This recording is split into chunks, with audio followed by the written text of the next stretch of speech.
Well, glory be and mercy me, we've done it yet again. Here we are. You know, in these trying and difficult and divisive times, it's always good to watch the Canadian Parliament come together in total agreement on a subject. We have here in the chamber today a literal Nazi. His name is Yaroslav Hunka, a Waffen SS soldier who pledged allegiance to Hitler, fought against our allies in the Soviet Union, and was complicit in the Holocaust. This man's a criminal. Not a great look for us. So, let's be extremely clear on something here. There is exactly a 0% chance that the Liberals did not know that this man was a Nazi. There is exactly a 0% chance that Zelensky, who was in the room while this was happening, that Zelensky didn't know that this man was a Nazi. You can even see it on the speaker's face when he says the line, yeah, he was a Ukrainian that fought against the Russians in World War II. We have here in the chamber today Ukrainian Canadian world veteran from the Second World War who fought the Ukrainian independence against the Russians.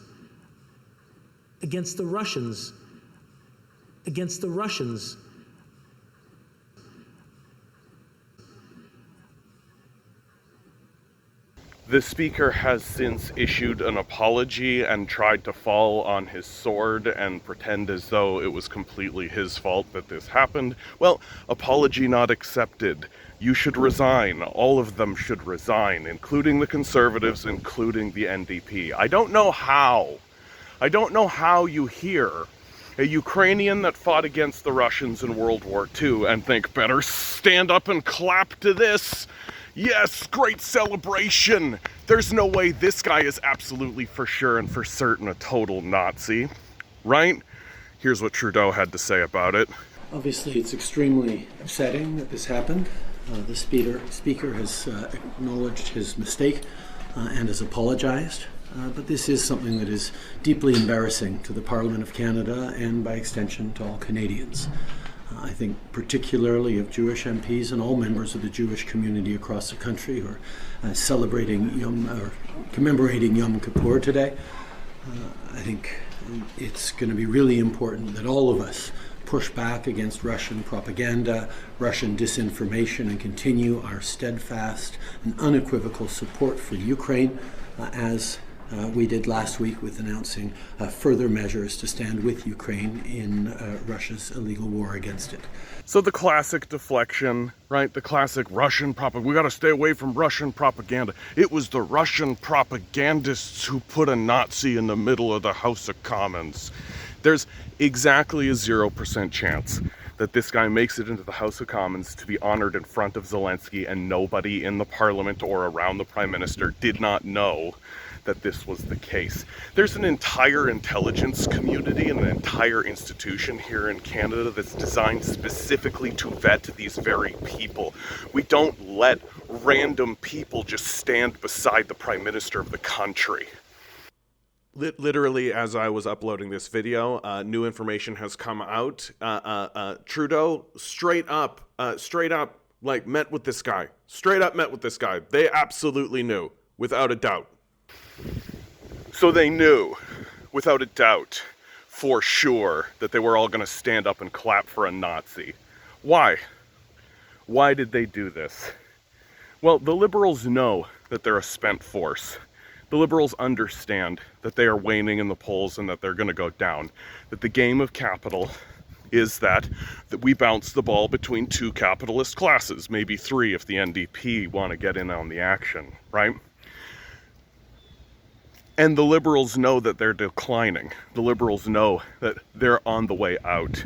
So they're using their last moments in office in order to signal to their allies, you know, Nazis, that they are cool with you. If I was a Ukrainian Nazi in the Ukrainian military, like the Azov battalion, if I was one of these guys, I would be looking at that and saying that Trudeau's an upstanding gentleman if I was one of those Ukrainian Nazis that we arm and fund constantly. It's really funny, how we can't take pictures of the Ukrainian military without getting Nazi insignias in there, It's really funny how that's all working. And yet, we're all supposed to keep bobbing our heads and going along with the idea that, oh yeah, it's absolutely totally fine to fund a military that's loaded with Nazis that we constantly take pictures of. And if you bring it up and point out that that's the case, then you're a Russian propagandist for sure. I'm a Russian propagandist pointing out that we're funding Nazis in an illegitimate war. So what's the fallout from all of this actually going to be? Besides the fact that the international community is looking at us with total horror, is looking at us like we've lost our minds completely and are crazy and need to be isolated entirely and are building entire international communities in order to avoid us. What's the fallout other than that? Well, Trudeau will lose the next election and he'll go work for these guys, which is the whole point. That's what he's signaling. That's the whole point of doing this, is to signal to his Nazi allies that, oh yeah, we're cool with you guys. We want to do business. Here's a Nazi that fought for the Nazis during World War II, and we're just going to celebrate along with them. This is a disgraceful moment in Canada's history, and completely and utterly predictable. When the war in Ukraine began, I said on this channel that there will be Nazi salutes in the Ukrainian parliament before this is all over. Well, here's the next best thing, everybody. Here's the next best thing. Our own parliamentarians standing up and cheering for a Nazi soldier who fought with the Nazis during World War II. We have to stop participating in world affairs. We have to stop participating in what is going on in the globe. It is time for us to sit in the corner, put our toys in the toy box, and think about what it is we are doing and who we are and how we want to act in the world. Because what we're doing right now is obviously wrong. It's obviously wrong. That there is any decision that we would make that is better than this. We cannot make a worse decision than this, than what we are currently doing. And yet. And what are we going to do? Well, we're just going to elect the Conservatives, and the ball will keep on rolling. We have to stop supporting capitalist parties. You are witnessing the natural, normal end result of what capitalism looks like. And if we don't get our act together and simply walk into fields and cease our ridiculous participation, and if we don't start voting for non-capitalist parties and non-capitalist organizations, then this is what we're going to get. This is what we're going to get. And every excuse that you have in your brain for why you shouldn't do it is absolutely pointless. Because there is no excuse for supporting Nazis, Nazi collaborators, Nazi sympathizers, and these barking seals that are standing up and throwing their support behind a cause that is empowered and powered by Nazis. Vote for the man with a boot on his head. Vote for the person who talks in riddles and rhymes. Vote for an empty paper bag with a smiley face on it. At least then we won't end up with Nazis.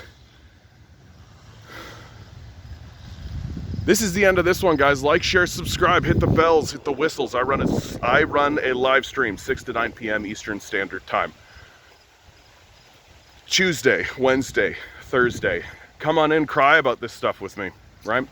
Think about supporting non-capitalists and non-Nazi supporters, maybe for once. And always remember, each and every one of you is a quantum being, walking around in quantum energy. These billionaires are spending hundreds of billions of dollars in the hopes you'll never realize it. You'll just stay the good little commodity they need you to be. Rebel. Revolt. repent. Good luck. We're gonna need it.